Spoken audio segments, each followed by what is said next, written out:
everyone, Dennis Chang here. So I'm going to shoot these two videos back to back. It's two parts. The first part is philosophical, and the second one is going to be more practical. Okay, I made a video about this, I think last year. I'll try to put the link in the pinned comment about talent. This is something that I think about quite a lot. Why is it that some people can progress and others get stuck or don't progress? Assuming that everyone is putting the effort to practice. Because there are people who do practice but don't really get anywhere. I mean, there are a lot of factors. Uh, Talent could be one of them, but this is what I want to talk about today. I think talent, it's great to have some form of talent, but the most important thing is hard work and knowing how to work hard and knowing what to strive for. Without this, you're not going to get anywhere. And it's not even about having a good teacher, even though a good teacher could help, but it's about having this strong desire, this sincere desire of wanting to get better. And when you have this kind of desire, this burning passion, you do whatever it takes to reach your goals. And that was kind of the case with me when I was starting out with this gypsy jazz thing a long, long time ago, over 2 decades ago. Unbelievable. I badly wanted to get good at gypsy jazz, but in those days there was no YouTube. There was no like gypsy jazz. There were very few resources, authentic resources. And what I had to do, I tell people that, quote unquote, I'm self-taught. But what that means is that I had to go out there myself and look for the resources. And in those days, the only resources available were recordings and certain videos. There's the Django Legacy video, and then I got in touch with someone who was helping the Rosenberg Trio in those days. She had a lot of bootleg videos of the Rosenberg Trio, so then she sent those to me, and I studied those every single day.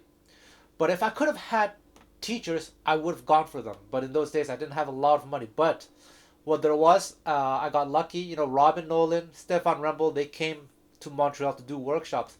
I attended those.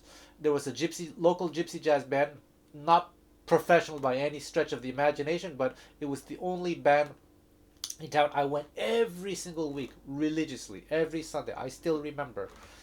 And I asked a lot of questions. I had this resolve. I befriended Robin Nolan. I befriended Stefan Rembel. I would ask questions. I annoyed him a little bit, asking little questions here. Every time he'd come to Montreal, he'd come and hang, and I learned something. You know, I just wanted to learn, however I could. And I say this because there are some people who have this kind of how do you say, this fantasy or this fixation of wanting to be quote unquote self-taught, for the image of being self-taught. And they say they want to rely on their intuition and their natural talent. But I don't think that's a good thing. And I'm going to explain to you why right now. I think if you have very good intuition, like a lot of these gypsy jazz players do, Django Reinhardt, Biret Legrand, Angelo Debar, these are people who don't know much theory. Some a little bit more than others, but it's all through intuition, by feeling. And it seems like very romantic, right? Wow, they're like, it's like magic. In some ways, yes, they have extreme talent, but there's something you have to understand about them, is that they grew up, surrounded by the music that they want to play. And from a very early age, around them, they have people playing that music at a very high level. And if you have that environment from an early age, then yes, relying on your sense of intuition could be good. But a lot of people are not coming from this environment, in which case you need to do something else. You need to study maybe in another way, so you can catch up to the others. I'm not singling anyone out, but I've traveled all different countries, met different people, and I always meet every now and then people like that. It's like, oh, I don't want to take lessons. I'm self-taught. You know, I learn from through environment. I traveled to the east of Europe to hang out with this community. Blah blah blah. And it's quite cool what they've managed to achieve. But as someone who learned how to listen, to how do you say, develop my sense of hearing, of listening, I could tell that they were lacking in a lot of things, and jamming with them for me was not a lot of fun. They probably thought they were the hot stuff, but me playing with them, I was like, ugh, I just want to go home. It's not that they're bad, but there's like they have a lot of holes in their playing. These holes could be easily addressed if they went to ask, uh, if they asked for advice from people, when to take lessons.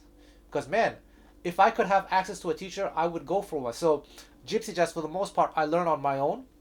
But at one point, like I said, Stefan Rembel and Robin Nolan came to do one workshop, and then I befriended more Stefan Rembel. I would ask him a lot of questions.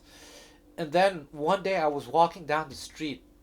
I kid you not, I see a poster of Django on the wall, and it says, "Do you want to learn authentic gypsy jazz?" I thought it was a joke. So I called the person up. It turned out it was a guy from France, from Paris, who had learned to play rhythm guitar with gypsies. So I told him I want to take lessons. I think I went like as soon as possible. I remember I told him I want to take a lesson as soon as possible. Maybe it was the next day. Like I went over to his house, and since he was only a rhythm player, he only showed me rhythm stuff. And I took lessons with him every single week, like religiously. At one point, he showed me everything, all that he could, and he told me, "Let's start a band." So we started a band together. That's how badly I wanted the information. If I lived in Europe, then I would have gone to see, the real deal right away, and that's what I did because I speak French, luckily, and from the teaching that I was doing, whatever money I could, muster, I would go to Europe, and by I don't know how it happened, but I became friends with the gypsy community of Europe, and so I had, it's always temporary every now and then, but I was lucky to have this environment as well, and I spent a lot of time just watching carefully what they were doing, asking questions, um, and learning wherever I could. I believe that you shouldn't rely on talent. You should only rely on hard work. Because talent actually it exists in multiple facets. Some people have a talent for rhythm, but no ears. Some people have great ears, but no sense of rhythm. Some people have a talent for figuring out technique, but suck at everything. So it's multifaceted, and to just rely, very very few people are talented across all areas. Like Birelli Lagren, Sylvain Luc, and some of those people. There are not many people like this on this planet. But let me tell you, anyone can work hard to achieve a high level. I sincerely believe this. Anyone can develop the skills to be able to learn through intuition. But you have to do things that maybe some people didn't have to do. And you might have to do things in other ways. Like Birey Lagren, he has no idea what A13 flat 9 is. But if you play this, he would know what to play over it. Or A7. He has no idea about altered, but he would know A7. Sorry. To do that. Just by intuition, because he grew up surrounded, totally immersed in the music since he was a baby. That's the case for also, let's not talk about gypsies because it's not just gypsies, but in the old days, a lot of let's say a lot of the black musicians in America, but in certain parts of America, like New Orleans, Chicago, New York, at a certain time where there was a high concentration of music, they had that as well. They had the environment to grow this way. Sylvain Luc, the French guitar player, actually from the Basque region of France, he grew up, I think he was the younger brother of a family of high-level professional musicians. So he was again immersed in high-level music from a young age. And when it's like that, maybe by intuition you'll figure out quite a lot of things. It's like learning a language. A baby is very lucky to hear its mother tongue from the beginning every single day. all sorts of words, be completely immersed in it. Even if you come to, let's say, my example, Japan as an adult, and you want to learn through immersion, you're missing out on a lot of things in the formative years, like very basic vocabulary that you might not hear every day. Like imagine being a baby and then your parents are with you and they take you to do, oh, there's a butterfly, oh, look, it's a mosquito, it's a rabbit, all these words that you might not hear as an adult when you move to Japan. And but all these words are the foundations, like very, very, very basic words. And the only way an adult who came to Japan or whatever other country and wants to catch up to those kids is to consume an insane amount of media, to read a lot of books, a lot of children's books, to watch a lot of TV, to go out there and converse as much as possible about a wide range of topics. That's what they have to do. They have to put so much more effort just to catch up. And that's what I want to talk about here, this effort. I have this student that I've been teaching, this young lady. If you're watching this, you're very talented. I think you're very, very good. But she was telling me that she doesn't like music theory and all that stuff. And I understand. I'm not a huge, necessarily, I think you shouldn't try to think too much. You should try to play by intuition as much as possible. But the thing is, and she's really incredible because she has the same kind of intuition that Birelli, Sivelli, all these players have. But she is missing one thing, the environment. The environment of high level players hearing it 24 hours a day. And it's incredible because she doesn't know, she barely knows what a C chord is. Like, she doesn't know anything, but she can play a whole bunch of songs. And one day we were jamming over all of them. She doesn't know scales. She doesn't know arpeggios. She just kind of just feels it. I remember we were talking about, I don't know, whatever song we were playing. Let's say All of Me. And it's in the key of C, right? So a lot of people think, all right, C major. But then there's a C7. The C major scale doesn't work. Something has to change. And I remember she was just telling me, like, hey, over this chord, I feel like I have to play this note somehow. She just knew by intuition, this is where I have to go. She doesn't know why. That's because it's the third. Things like that. That's great. But I told her she needs to probably, because she's not in this environment of being able to learn with high level players by intuition, she should probably learn some very basic theory, the names of the notes, learn some chords, learn the names of the chords, learn the functions of the chords and everything, all that stuff, just so that she could catch up to the other players who are completely immersed in the environment. So that's exactly what I did. To be able to develop my sense of intuition to a really, really high level, I would diligently work on what people told me to work on. I learned a lot of songs. I played those songs all the time. People would show me phrases, people would show me chord voicings, and that was not enough for me. I tried as much as possible to take them apart. So if I, for example, learned a phrase, I don't know, that goes like this over E7, I would try to understand why it worked. I say, oh, okay, it's from this arpeggio, it's over in E7. What if I extended this? What if I did this? What if I changed the fingering? What if I, add this different note? I spent so much time just breaking things apart. I would learn licks, like everyone else. But I would see, okay, how can I change this? Oh, it's coming from an A minor arpeggio, so I can extend the shape. And then what can I do differently? Okay, so this is an enclosure. What if I did an enclosure? What if I did an enclosure? And so I just used to have so much fun taking things apart, being very, very curious in that way. So in that sense, it's good to learn some very basic scales, some very basic arpeggios, take songs. The priority is to play music, right? To learn the songs, learn the melody. But taking things apart, you can spend some time doing that. So if you take a song like All of Me, okay, this melody is coming from an arpeggio. So what if I did it here? Ah, oh, that's the part. Next part. Ah, so I can see this chord. Ah, it's a E major arpeggio. Just taking it apart. I spent so much time doing that, and the years of doing that. And when I would learn a lick, let's say over a G7, I saw that they were playing a D minor arpeggio.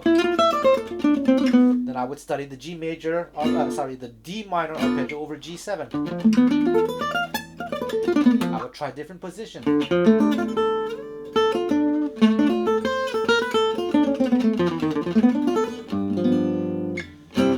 Etc., etc.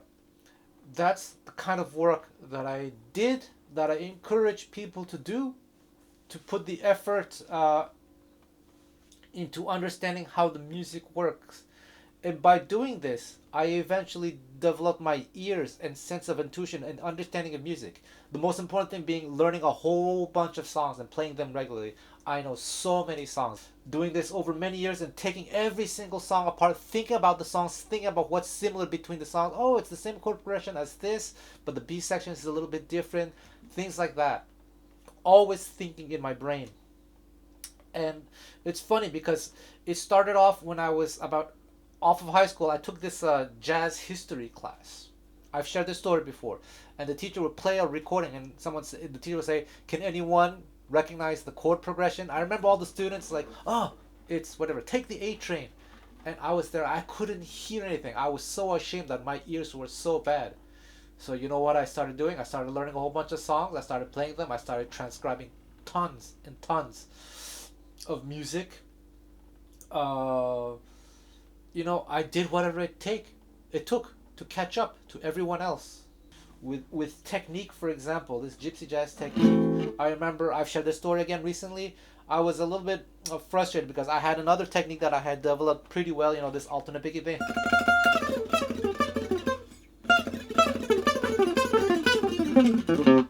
That was really, really good at that time. I was 18 years old, that I really trained really hard, and to know that I had to start from scratch, it was so frustrating, but I worked at it. I worked in front of a mirror every day for hours.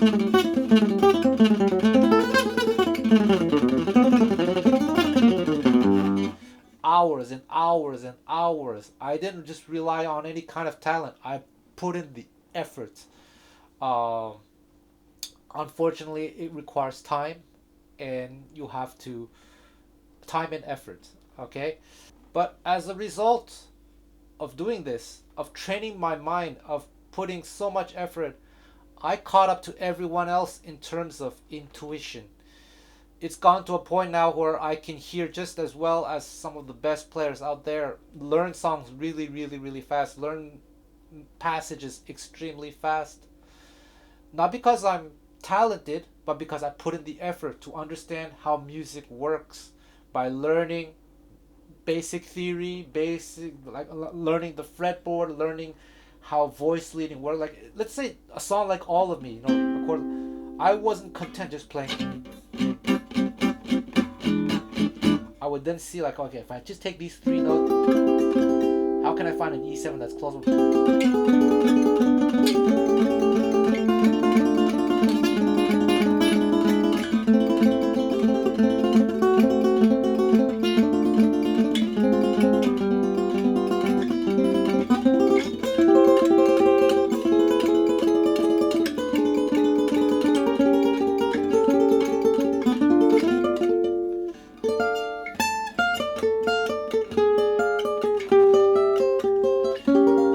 My guitar's out of tune.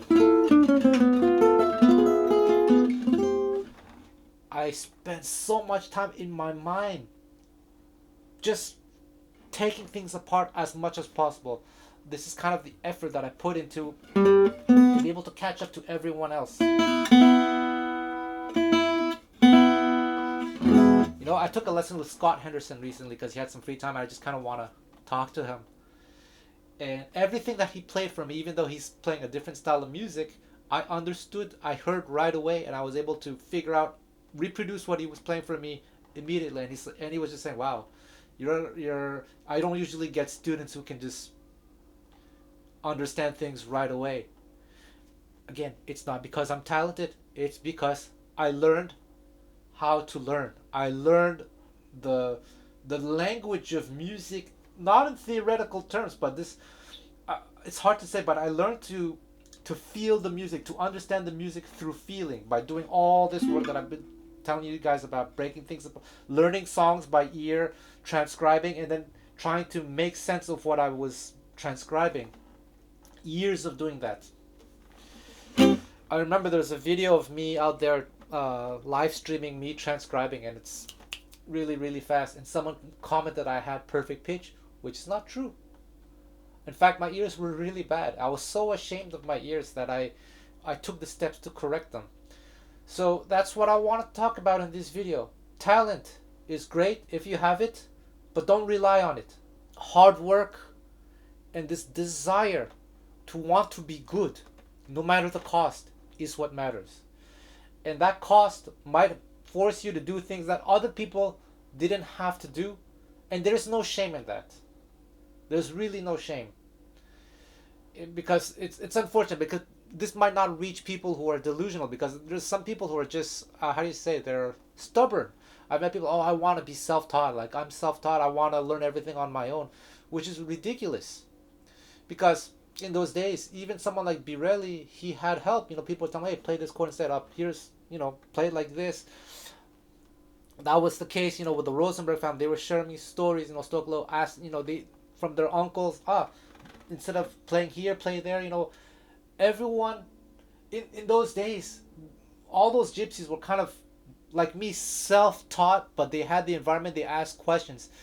It's when we say self-taught, it's not like the image of going to a teacher once a week, that kind of thing. But it's just this. Everyone has to be self-taught if you want to be good. You have to put the effort to seek out the information, and to not be satisfied with what your teacher shows you. It's not enough. You have to go further. You have to just have this thirst, right?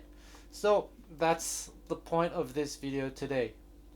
There's no shame in learning the names of the notes. There's no shame in learning some basic scales, some basic arpeggios, trying to understand the music. Okay? I'm not an advocate for studying too much theory to the point where you're thinking too much and you're over analyzing, because that's not what I'm talking about here. Because there are people like that, and I tell them, dude, you need to stop thinking about this stuff. Just like, let's say over an A chord, you can play this. Some people will think, okay, so basically it's a sharp 9 and the 6, and then you bend it a quarter step. This one may be an eighth step, a quarter step. No, just, here's an A chord, and just learn this. And realize that this is kind of a bluesy sound, so these are the notes. So that if you're in this key, it's here. That's it.